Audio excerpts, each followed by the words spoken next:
베드로 전서 3장 7절 말씀입니다. 신약 379쪽쯤에 있습니다. 하나님의 말씀을 들으십시오. 남편들아, 이와 같이 지식을 따라 너희 아내와 동거하고 그를 더 연약한 그릇이요 또 생명의 은혜를 함께 이어받을 자로 알아 귀히 여기라. 이는 너희 기도가 막히지 아니하게 하려 함이라. 아멘. 목사님 나오셔서 말씀 증거해 주시겠습니다. 오늘 주보를 보시면 설교 제목이 보배로운 모퉁이의 머릿돌처럼 그렇게 되어 있는데 제목을 좀 바꾸도록 하겠습니다. 우리의 본이신 그리스도라는 제목으로 하나님의 말씀을 전하겠습니다. 성경에는 종종 그 가르침의 구체적인 대상들이 언급되는 경우들이 있습니다. 오늘 읽은 3장 7절을 보면 남편들아 라고 시작이 됩니다. 이것은 교회 안에서 결혼한 남편들에게 주시는 하나님의 말씀이다, 이런 뜻이죠. 그래서 어쩌면 오늘 설교는 믿음을 가진 남편들에게만 해당되는 그런 말씀으로 여겨질 수가 있습니다. 그래서 아내 되시는 분들, 또 아직 결혼하지 않는 분들, 또 혼자 사시는 분들에게는 이 말씀이 적용되지 않는 것처럼 흘러 들을 수가 있을 것입니다. 하지만 성경에서 구체적인 대상을 지칭한다고 해서 그 말씀이 꼭 그 해당되는 사람들만 들어야 되는 말씀은 아닙니다. 왜냐하면 이런 구체적인 가르침들은 그 안에 모든 그리스도인들이 반드시 기억해야 될 중요한 원리들을 담고 있기 때문에 그렇습니다. 제가 3장 1절에서 6절 말씀을 설교할 때도 이미 말씀을 드렸지만 아내들을 향해서 가르침을 펼칠 때도 이와 같이라는 말씀으로 시작을 하고 오늘 3장 7절 남편들에게 말씀을 전할 때도 이와 같이라고 시작을 합니다. 이것은 아내들을 향한 말씀이나 남편들을 향한 말씀이 동일한 원리에서 나왔다는 것을 의미합니다. 동일한 원리에서 나왔는데 아내가 적용해야 될 점이 다르고 남편이 적용해야 될 점이 다르다는 것이죠. 각각의 처한 상황이 다르기 때문에 구체적인 적용점들은 달라질 수 있지만 그러나 그 원리는 같다는 것을 의미합니다. 그러므로 우리가 비록 남편들을 향한 그리스도의 가르침을 듣고 있지만 동시에 설교를 들으면서 모든 그리스도인들이 꼭 마음에 새겨야 될 그 원리가 무엇인가 하는 것을 우리가 기억해야 되고 그 원리를 기억함으로 우리 각자가 처한 상황 속에서 그리스도의 영광을 드러내고 그리스도께 순종하는 삶을 살아가야 하는 것입니다. 2022년을 시작하면서 우리 교회는 하나님의 교훈을 빛나게 하는 삶을 올 한 해 살아보자는 그런 표어로 우리의 삶의 방향을 정했습니다. 하나님의 교훈을 빛나게 한다는 것은 하나님의 교훈, 하나님의 가르침에 걸맞는 삶을 살아간다는 것이죠. 각자 처한 상황이 다르기 때문에 구체적으로 어떻게 살아야 한다, 이런 것들은 우리가 다 말을 할 수는 없지만 우리가 기억해야 될 원리를 깨닫게 되면 그 원리를 어떻게 적용해야 될 것인지는 알 수 있게 될 것입니다. 오늘 말씀을 통해서 우리가 기억해야 될 원리를 발견하시고 그 원리를 따라서 신실한 삶을 살아가실 수 있기를 바랍니다. 오늘 본문의 말씀은 아주 짧은 말씀인데 같이 한번 3장 7절을 합독을 한번 해보겠습니다. 베드로전서 3장 7절 같이 한번 읽어보겠습니다. 남편들아, 이와 같이 지식을 따라 너희 아내와 동거하고 그를 더 연약한 그릇이요 또 생명의 은혜를 함께 이어받을 자로 알아 귀히 여기라. 이는 너희 기도가 막히지 아니하게 하려 함이라. 여러분, 여기에는 두 가지 명령이 있습니다. 첫 번째는 지식을 따라 아내와 동거하라는 명령이고 그 다음 두 번째 명령은 아내를 귀히 여기라는 명령입니다. 오늘은 이 두 명령을 중심으로 하나님의 뜻을 상고하고자 합니다. 먼저 남편들을 향해서 지식을 따라 아내와 동거하라는 이 말씀의 의미를 살펴보겠습니다. 베드로 사도는 이 말씀을 통해서 믿지 않는 남편과 믿는 남편 사이, 그러니까 불신자와 신자 사이에 있어서 차이점이 하나 있어야 되는데 그 차이점은 지식이다라고 그렇게 말씀하고 있습니다. 성경에서 지식이라고 말할 때 그 지식은 주로 하나님을 아는 지식을 가리킵니다. 또는 베드로전서에서는 특별히 예수 그리스도를 아는 지식을 가리킵니다. 그러니까 남편들은 하나님과 예수 그리스도를 아는 지식을 따라서 아내와 살아야 된다라고 말씀하는 것이지요. 여러분, 하나님을 아는 지식을 따라 아내와 산다는 것이 무슨 뜻이겠습니까? 이 말씀을 좀 더 잘 이해하기 위해서는 하나님에 대한 지식이 없는 사람, 하나님을 알지 못하는 사람이 어떤 원리로 살아가는가를 살펴보아야 합니다. 2장 15절 말씀이 있습니다. 화면을 통해서 2장 15절 말씀을 같이 한번 읽도록 하겠습니다. 다 같이 읽어보겠습니다. 곧 선행으로 어리석은 사람들의 무식한 말을 막으시는 것이라. 거기 보면 무식한 말이라고 되어 있는데, 이 무식한 말이라는 것은 우리말로 이렇게 번역을 하다 보니까 이렇게 되었는데, 알지 못하는 말, 지식이 없는 말, 이렇게 번역을 해볼 수도 있습니다. 그 당시에 믿지 않는 사람들은 근거 없는 이야기로 교회와 성도들을 비방을 많이 했습니다. 예를 들면 교회에 다니는 사람들은 근친상간을 한다더라, 그런 비난들을 냈습니다. 근친상간이 무엇인지 아시죠? 그죠? 같은 엄마 아빠에게서 태어난 남매가 서로 잠자리를 같이 하고 혼인을 하는 것, 이런 것을 근친상간이라 그럽니다. 왜 예수 믿지 않는 사람들이 교회 다니는 사람들을 향해서 근친상간을 한다고 비난을 했느냐 하면, 교회에 있는 사람들이 서로를 가리켜서 형제님 또는 자매님 이런 말들을 하다 보니까 그 말을 오해를 해서 예수 믿는 사람들은 남매들끼리 결혼도 하고 남매들끼리 잠자리도 같이 한다, 이런 비난들을 했다는 것이지요. 또 어떤 경우에는 교회에 가면 사람을 죽이고 그 사람의 살과 피를 나누어 먹는다라는 그런 비난도 있었습니다. 잘 아시겠지만 이런 비난은 성찬 때문에 생긴 오해였습니다. 교회에서 성찬식 때에 포도주와 빵을 나누면서 그리스도의 살과 피를 먹고 마신다는 이야기를 하니까 정말로 사람을 죽여서 사람의 살을 먹고 사람의 피를 마신다라고 오해를 했기 때문에 교회에 가면 식인 사람을 먹는 그런 풍습이 있다라고 비난을 했습니다. 여러분, 이런 것들 외에도 교회에 가면 가정이 파괴가 된다, 교회에 다니는 사람들은 국가의 평화를 위협한다, 이런 이야기들이 고대로부터 또 지금에까지 사람들 사이에서 회자되는 그런 말들입니다.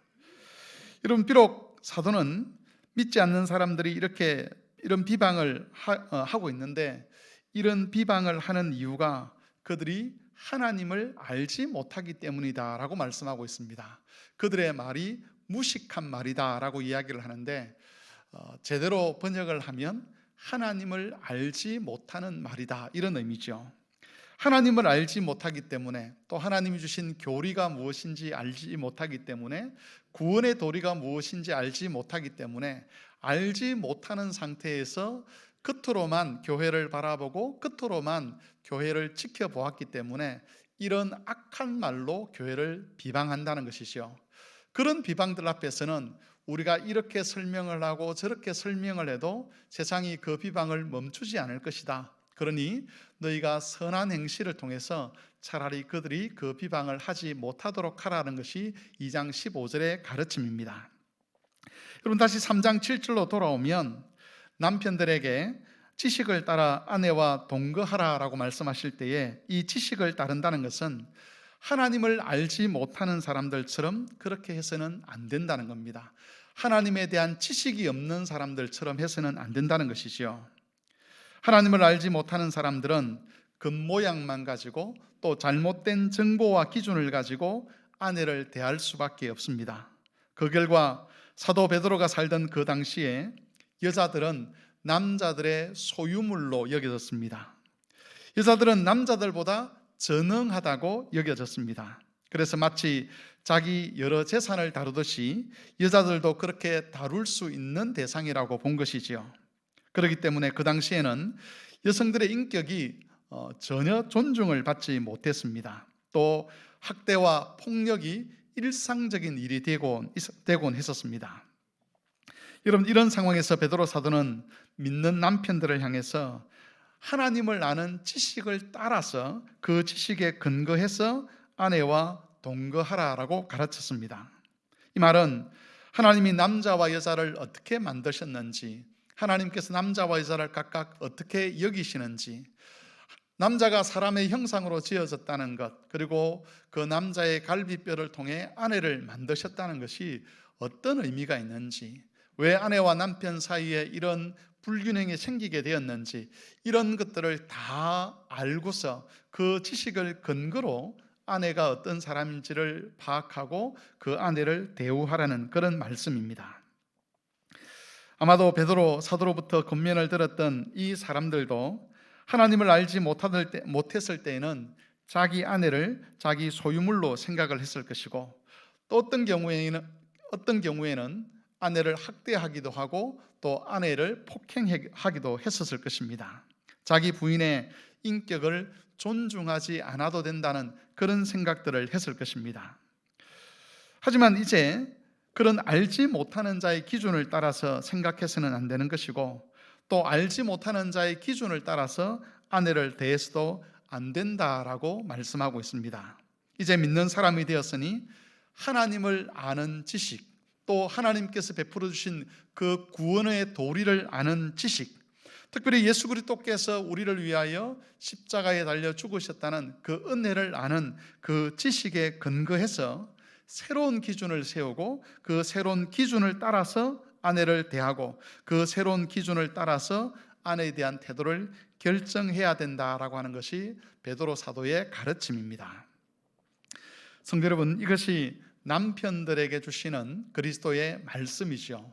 남편들은 하나님을 아는 지식에 근거해서 아내를 대우하고 아내와 살아가야 한다라고 말씀하는 겁니다. 그런데 여러분, 여기서 우리는 믿음을 갖는다는 것은 기준을 바꾸는 것과 같은 것이다라는 것을 알게 됩니다. 단순히 남편들을 향해서 지식을 따라 아내와 동거하라, 이 말씀만 보는 것이 아니라 이 말씀 속에 담겨 있는 원리를 본다면, 그 원리라는 것은 이런 것이죠. 우리가 믿는다는 것이 무슨 뜻이냐? 그것은 새로운 기준을 갖는 것과 같다는 겁니다. 그 새로운 기준을 갖기 때문에 남편은 아내와 지식에 따라 동거하는 그런 삶을 살아야 한다는 것이죠. 우리가 예수님을 믿는 사람이 되었다는 것은 이전에 하나님을 알지 못할 때 가지고 있던 그런 생각이나 기준들을 버려야 한다는 것을 의미합니다. 그리고 이제 하나님을 아는 지식 안에서 얻게 된 그 새로운 기준으로 생각하고, 새로운 기준으로 판단하고, 새로운 기준으로 행동해야 된다는 것을 의미하는 것입니다. 그러므로 성도 여러분, 만일 우리가 정말 믿음의 사람답게 살고자 한다면 생각을 많이 해야만 합니다. 그냥 내가 부모로부터 배운 대로, 또 옆에 있는 사람들로부터 들은 대로, 텔레비전이나 또는 영상에서 보고 들은 대로 그렇게 살아서는 안 된다는 것이죠. 그런 것들은 하나님을 알지 못하는 사람, 다른 말로 하면 하나님께 대해서 무식한 사람들의 어리석은 말과 다름이 없습니다. 하나님을 알지 못하기 때문에 우리의 조상들, 우리의 부모들이 살아왔던 삶의 방식들이 있습니다. 하나님을 알지 못하기 때문에 사람들이 살아가고 있는 삶의 기준과 방식이 있다는 겁니다. 하나님을 알지 못하는 사람들이 만든 영상과 드라마와 영화 속에서 비춰지는 사람들의 삶의 기준과 모습들이 있는데, 아무 생각 없이 살다 보면 그런 사람들의 영향을 받아서 우리가 예수님을 믿었음에도 불구하고 이전의 기준대로 잘못된 삶, 거짓된 기준을 가지고 사는 그런 삶이 이어질 수 있다는 것이지요. 이전에 우리나라 남자들 사이에서 정말 몹쓸 말들이 회자되던 때가 있었습니다. 여기서 이런 표현을 하는 것이 좋은 것은 아니지만 우리가 얼마나 악한 풍조 속에 살아왔던가 하는 것을 상기시키기 위해서 이 말씀을 해보고자 합니다. 이런 말이 있었습니다. 여자와 부고는 때려야만 제맛이다. 여러분, 이것은 오랫동안 전통적으로 우리나라에서 내려오던 사람들의 생각이었습니다. 만일 그리스도인이 되었음에도 불구하고 아내가 어떤 사람인지를 하나님을 아는 지식 안에서 생각하지 못했더라면 이런 세상의 악한 풍조가 그리스도인 남편들 사이에서도 여전히 유행할 수밖에 없었을 것입니다. 그런데 우리 선조들의 믿음에 관한 이야기들을 읽어보면 그렇게 세상에서는 여자와 부부는 때려야 제맛이라고 하던 그런 말들이 유행할 때에 교회 안에서 믿음의 선조들은 아내를 존귀한 자로 여기고 아내를 하나님 앞에서 대우하며 아내와 사랑하고 그 아내를 존중하는 그런 삶을 이어갔던 기록들을 읽어볼 수가 있습니다. 우리 믿음의 선조들, 우리나라의 신앙의 선조들은 세상의 풍조가 아니라 세상의 기준이 아니라 하나님 말씀 안에서 가진 새로운 기준으로 그들의 아내에 대한 태도를 결정했고 그 결정에 따라서 세상과는 다르게 아내를 존중하며 섬기는 자가 될 수 있었다는 겁니다. 여러분, 오늘날에는 이전과 정반대되는 현상들이 나타나곤 합니다. 이전에는 여자들을 향해서 조롱과 멸시가 이어졌다면 최근에는 나이든 남편들을 향한 조롱과 멸시가 이어지고 있습니다. 사람들은 나이든 남편들을 조롱하고 멸시하는 것을 아주 당연스럽게 생각을 하고 그런 것들을 우스갯소리로 만드는 그런 이야기들도 우리 주위에 많이 널려 있습니다. 어떤 사람이 이게 실제인지는 모르겠지만 조사를 했다고 합니다. 어떤 조사를 했느냐 하면 유명한 상을 탄 사람들의 가계를 조사해 보니까 공통된 점이 하나 있더라는 것이죠. 그게 뭐냐 하면 아버지가 일찍 돌아가셨다는 겁니다.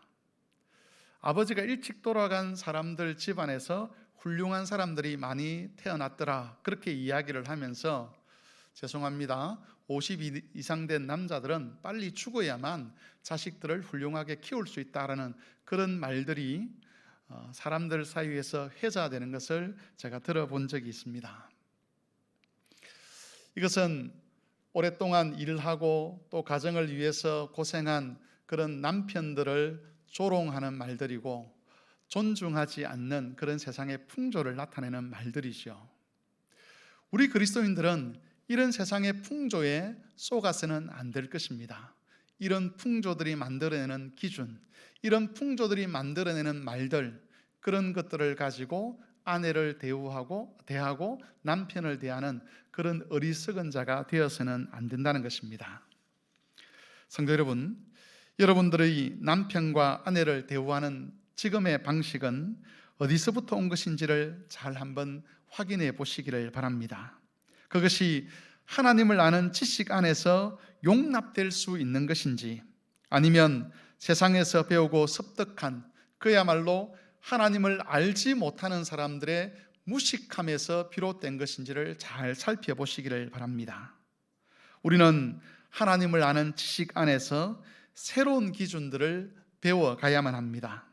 아내나 남편에 대해서, 부모나 자녀에 대해서, 우리가 만나는 사람들에 대해서, 때로는 우리에게 악을 행하는 사람들에 대해서 어떻게 반응하고 어떻게 행동할지를 세상이 아니라 하나님으로부터, 특별히 그리스도로부터 배울 수 있어야 한다는 것입니다. 그러기 위해서는 정말 생각을 많이 해야만 합니다. 그냥 들리는 대로, 보이는 대로, 내 마음에서 일어나는 감정대로 그렇게 생각하고 행동하면 안 되는 것이죠. 이것이 맞는지 맞지 않는지, 이것이 과연 합당한 것인지, 내가 이렇게 살아도 되는 것인지 고민을 해야만 합니다. 여러분, 왜 아침마다 하나님 말씀을 묵상하라고 합니까? 왜 큐티를 하라 그럽니까? 왜 가능하면 새벽기도에 나오셔서 기도하라고 그렇게 권면을 합니까? 혹 새벽기도에 나오지 못하는 분이라도 꼭 시간을 이어서 말씀을 읽고 기도하라는 이유가 무엇입니까? 그냥 나는 오늘 하루 기도 10분 했다, 20분 했다, 1시간 했다, 나는 오늘 성경을 10장 읽었다, 20장 읽었다, 자기를 자랑하기 위해서 그 말씀을 드리는 것은 아니지 않습니까? 그런 시간들을 통해서 내가 어제 살았던 그 삶이 하나님 앞에서 합당한 삶인지, 내가 어제 가졌던 그 생각과 기준이 하나님으로부터 인정받을 만한 것인지, 하나님을 아는 지식에서 용납될 수 있는 것인지를 돌아보는 것이지요. 그런 시간들을 가지지 않으면 우리는 들리는 대로, 보이는 대로, 배운 대로 생각하고 행동할 수밖에 없습니다. 하나님의 말씀 앞에서, 또 기도하며 성령의 조명 아래서 우리의 삶을 재평가하고 오늘 하루 새롭게 주어지는 이 삶 속에서는 이전에 과거에 가졌던 그 기준대로 사는 것이 아니라 그리스도께서 주신 새로운 기준을 따라 살기 위해서 우리가 경건의 시간을 가지는 것입니다. 그러므로 성도 여러분, 다른 사람이 말하는 대로, 들리는 대로, 생각나는 대로, 또 감정이 흘러가는 대로 그렇게 사는 것이 아니라 하나님의 뜻이 무엇인지, 하나님께서 주신 기준이 무엇인지를 기억하시면서 오늘 우리가 눈떠서 보게 될 아내들, 또 눈떠서 보게 될 남편들과 사람들에 대한 우리의 태도를 결정했으면 좋겠습니다. 그렇게 하루하루를 살아가게 될 때에 우리의 삶이 그리스도의 복음에 합당한 삶이 되는 것이고, 그런 삶이 모으고 모아져서 하나님의 교훈을 빛나게 하는 삶이 될 수 있을 것입니다. 여러분, 우리가 두 번째로 상고할 주제는 아내를 존중히 여기라는 명령입니다. 우리가 가지고 있는 개역 개정 번역에는 아내를 귀히 여기라라고 되어 있습니다. 다른 사람들은 아내를 귀하게 여기지 않는데 너라도 아내를 예뻐해 주라, 귀하게 여기라, 이런 말씀이 아닙니다. 이 말씀을 좀 더 정확하게 표현하면 아내를 존중하라는 그런 의미입니다. 이 존중이라는 말은 예수님께 표현될 때에 예수님을 존귀하게 여기라는 말과 같은 뜻이고, 또 다른 사람을 존경하라고 할 때 그 존경이라는 말과도 같은 단어입니다. 장로를 존경하라라고 되어 있는데 아내를 향해서도 이런 존경을 표하라는 것이죠. 여러분, 이런 말씀은 그 당시 시대 풍조와는 전혀 어울리지 않는 말씀이었습니다. 아내를 남편의 소유물로 여기던 시대였습니다. 그런 시대에 아내를 존중하라, 아내를 존경하라는 이런 그리스도의 가르침은 그 시대 사람들에게 이상한 말로 들릴 수밖에 없었다는 것이죠. 하지만 성도 여러분, 우리는 시대의 풍조가 아니라 그리스도의 말씀을 따라 살아야 하는 사람들입니다. 우리는 여전히 그리스도의 말씀에 따라 남편 된 자들은 아내를 존경할 수 있어야만 합니다. 그런데 여러분, 이 말씀에서 우리가 주목해야 될 것은 남편이 아내를 존경해야 된다는, 존중해야 된다는 이 말씀도 우리가 중요하지만 왜 남편이 아내를 존중해야 되는가에 관한 그 이유에 관한 말씀도 우리가 주목해 보아야 합니다. 베드로 사도는 그 이유를 두 가지로 소개를 합니다. 첫 번째는 아내가 남편보다 더 연약한 그릇이기 때문이다 라고 말씀하고 있고, 두 번째는 아내는 남편과 함께 생명의 은혜를 함께 유업으로 받을 사람이기 때문이다라고 그렇게 정리를 하고 있습니다. 두 가지를 다 살펴보기에는 시간이 없기 때문에 오늘은 첫 번째 이유에 관해서만 좀 살펴보려고 합니다. 남편이 아내를 존중해야 될 이유가 뭐냐? 그것은 아내가 더 연약한 그릇이기 때문이다 라고 말씀하고 있습니다. 여러분, 여기서 연약하다는 것은 육체적인 면을 의미하는 것입니다. 일반적으로 여자들은 남자들보다 육체적인 면에 있어서 약한 것이 사실입니다. 그 당시에 남자들이 여자들을 남자들보다 덜 떨어진 인간이다, 남자들보다 전능한 인간이다 라고 그렇게 폄훼를 했는데, 그렇게 생각했던 이유가 뭐냐 하면 남자들보다 힘이 없었기 때문에 그렇습니다.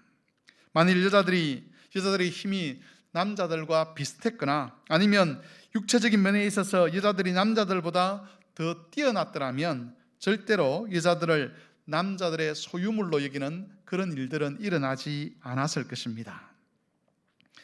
우리는 이런 남녀 관계를 통해서 이 세상에서 통용되는 중요한 한 가지 원리를 깨닫게 됩니다. 그것은 이 세상은 언제나 힘 있는 사람이 힘 없는 사람을 지배한다는 것이죠. 그것을 일컬어서 우리는 힘의 논리라고 이야기를 하기도 합니다. 힘 있는 사람이 그 힘을 가지고 자기가 원하는 방식대로 힘 없는 사람을 다스리기도 하고 때로는 힘 없는 사람을 학대하기도 하고 착취하기도 하는 것이 이 세상의 질서요 원리라는 것입니다. 여러분, 이런 힘의 논리는 그 당시에만 있는 것이 아니라 지금도 여전히 세상에 통용되고 있습니다. 고대에는 육체적인 힘이 우선시되었습니다. 그러나 현대에 와서는 이 육체적인 힘뿐만 아니라 정보의 힘도 있고 또 돈의 힘, 권력의 힘도 우선시되고 있습니다. 힘의 크기를 결정하는 것이 달라지긴 했지만 힘을 가진 사람들이 힘 없는 사람들을 지배하고 다스리는 그 원리는 변하지 않는 것이지요. 성경은 이런 원리가 죄 때문에 생긴 것이라고 가르쳐주고 있습니다. 힘 있는 사람이 힘 없는 사람을 지배하고 다스리는 것, 이것은 죄가 만들어내는, 죄가 조장하는 질서라고 말씀하고 있습니다. 여러분, 죄가 만들어내는 이 질서, 죄가 조장하는 이 질서가 가정에서부터 그렇게 사람들이 맺고 있는 인간관계, 가정에서부터 시작해서 사람들이 맺고 있는 모든 인간관계 속에서 작용을 하는 것입니다. 남편과 아내 사이에도, 부모와 자식 사이에도, 그리고 우리가 세상에서 맺고 직장에서 만나는 그 모든 사람들과의 관계 속에서 이 힘의 논리, 죄가 만들어내는 이 죄의 질서가 작용해서, 그래서 여전히 힘을 가진 사람이 힘 없는 사람들을 학대하고 착취하는 그런 일들이 일어나는 것이죠. 그래서 사람들은 누구나 다 힘을 가지고 싶어 합니다. 그것이 돈의 힘이든 권력의 힘이든 지식의 힘이든 어찌하든지 힘을 가지고서 내 마음대로 사람들을 조정하고 내 마음대로 상황을 조정하고 싶어 하는 것입니다. 여러분, 베드로 사도는 아내가 더 연약한 그릇이기 때문에 아내를 존경하라라고 말씀하고 있습니다. 이 말씀은 여러분, 가정 생활을 할 때에 죄가 만들어내는 이 질서를 따라서 살아서는 안 된다라고 말씀하는 것입니다. 나아가서 우리가 살아가는 모든 삶의 현장에서 죄가 만들어내는 그 질서를 거부하고 새로운 질서를 따라 살라는 그런 의미에서 아내가 더 연약한 그릇이기 때문에 아내를 존경해야 된다라고 가르친 것이죠. 세상의 논리로 보면 아내가 더 연약한 그릇이기 때문에, 육체적으로 더 힘이 없기 때문에 존경하는 것이 아니라 더 지배하는 것이 맞고 더 착취하는 것이 맞고 더 업신여기는 것이 맞습니다. 하지만 예수님께서는 그렇게 말씀하지 않으신다는 것입니다. 그것은 죄가 만들어내는 질서, 죄가 조장하는 삶의 법칙이니까 너희들은 그 죄의 질서를 거부하고 새로운 질서를 따라 살아가야 된다라고 말씀하고 있습니다. 그렇다면 여러분, 그리스도인들이 따라야 될 새로운 질서란 어떤 것이겠습니까? 그 새로운 질서의 본을 보여주신 분이 바로 예수님이십니다. 우리가 잘 알고 있듯이 예수님은 작은 자라고 멸시하지 않으셨습니다. 오히려 예수님은 사람들로부터 멸시받았던 사람들, 힘없는 사람들, 그런 사람들에게 다가가시고 그런 사람들의 친구가 되셨고 그런 사람들에게 구원의 은혜를 베푸셨습니다. 지난번에 예수님의 온유하심에 대해서 설교를 하며 살펴보았던 사건이 하나 있었습니다. 그 사건을 다시 한번 말씀드리고자 합니다.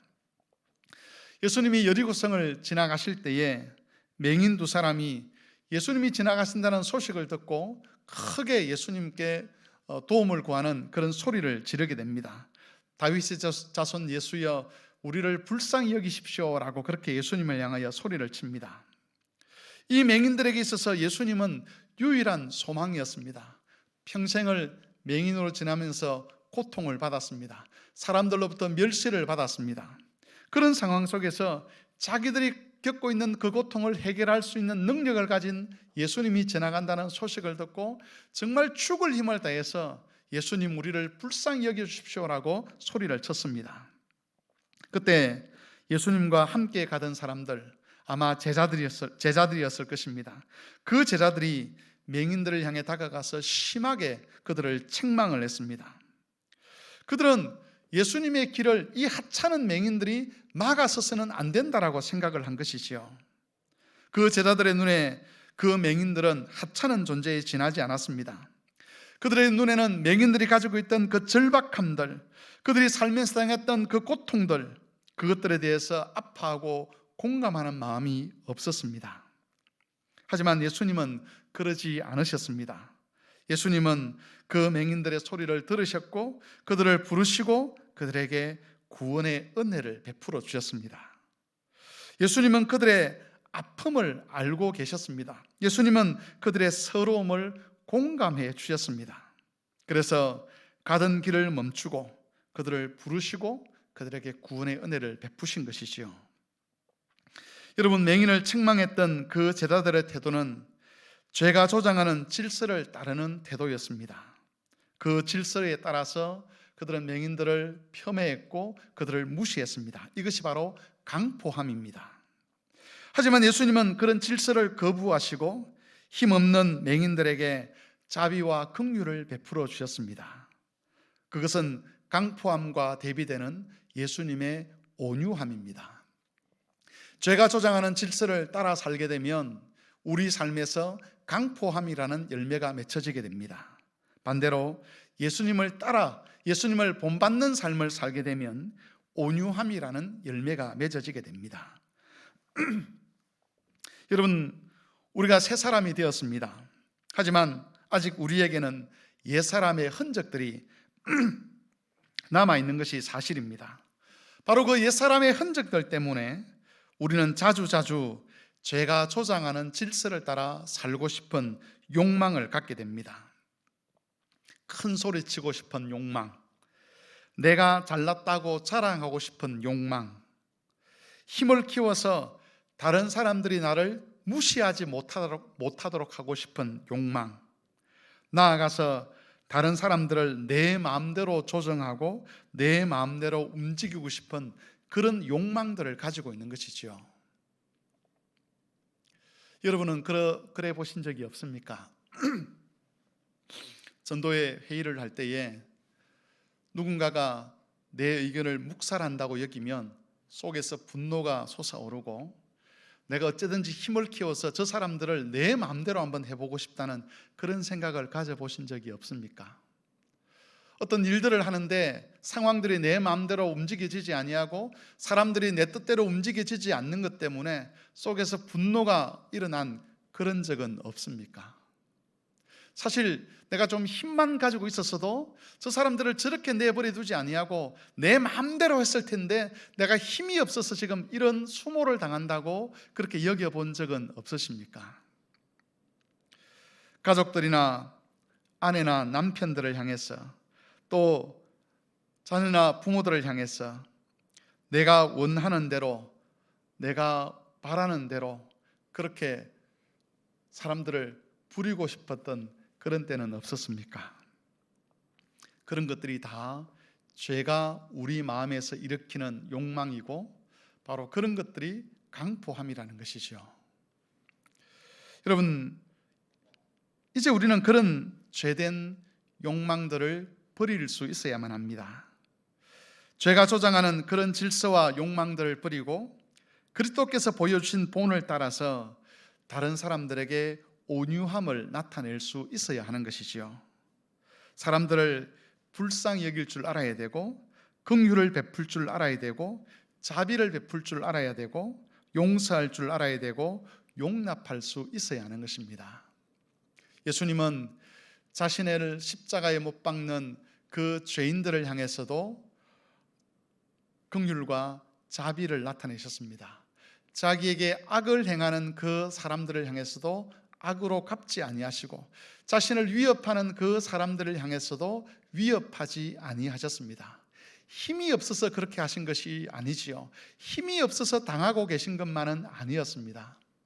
하나님께 순종하기 위해서 하나님의 구원을 펼쳐내기 위해서 힘을 가지셨음에도 불구하고 그 힘을 사용하지 아니하시고 긍휼과 자비를 나타내셨고 용서와 용납을 나타내신 것이죠.